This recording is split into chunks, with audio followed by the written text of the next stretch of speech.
My name's Claire Partridge. Today I will be talking about Florence B. Price. Florence Price was a composer who was born in Little Rock, Arkansas in 1887. Her mother, Florence Gulliver, was a talented soprano and concert pianist at the time. She taught her daughter music, and in 1902 she was sent to the New England Conservatory of Music in Boston. After graduating with honors and composing a few pieces, she moved to Atlanta, Georgia, where she briefly taught at a college. She met her husband Thomas Price there and moved back to Little Rock, Arkansas, where he was practicing law. Her composing career didn't really take off until she divorced her husband in 1931 and moved to Chicago. In Chicago, as a single mother, she worked as an organist for silent movies, and she worked as a composer, composing songs for radio ads under a pen name.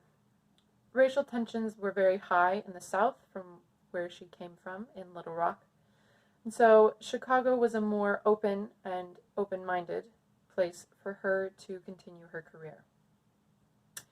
In Chicago, she lived with a friend who introduced her to Marian Anderson and Langston Hughes.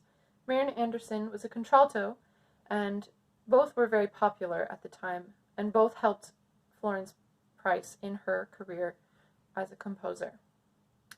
Florence wrote 4 symphonies, 4 concertos, numerous choral, piano, vocal, organ, and chamber music pieces.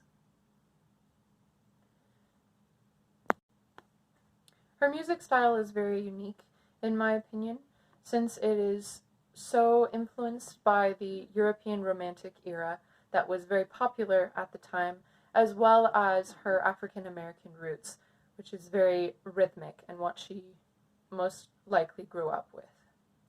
During the course of her composing career, she won numerous awards, including the Rodman Wanamaker Award in 1932, which was relatively soon in her career and was instrumental in her recognition. Her recognition was very hard to come by, and there were very few known composers or music publishers that would take her seriously as an African-American woman in the 1920s and 30s.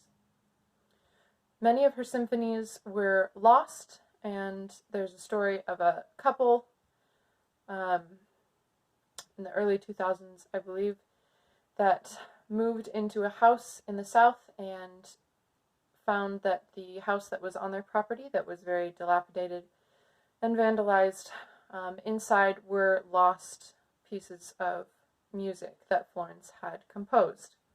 They returned these to a library, and those have since received recognition and have been performed and recorded. One of my favorite pieces of hers is Fantasy Negre in E minor, in B minor, I believe. And it is a beautiful and haunting example of her work. She undoubtedly suffered many racial injustices, and her life was very hard, but her music is very beautiful, and as Dr. Karen Walwyn said, who is a composer and pianist who performed some of Florence's music recently, she said it is beautiful and haunting, almost like it's a lullaby for children, which is an interesting way of saying that.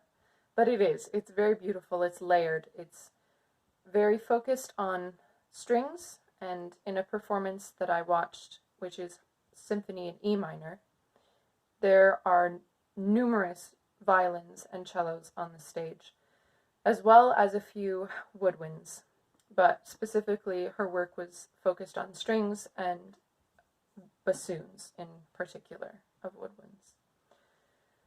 I believe that her work deserves to be recognized more and performed more. It's gorgeous, it's layered, it's multifaceted, it's a beautiful representation of what a mixture of European Romantic era music with Southern American, African American soul can bring. I think that it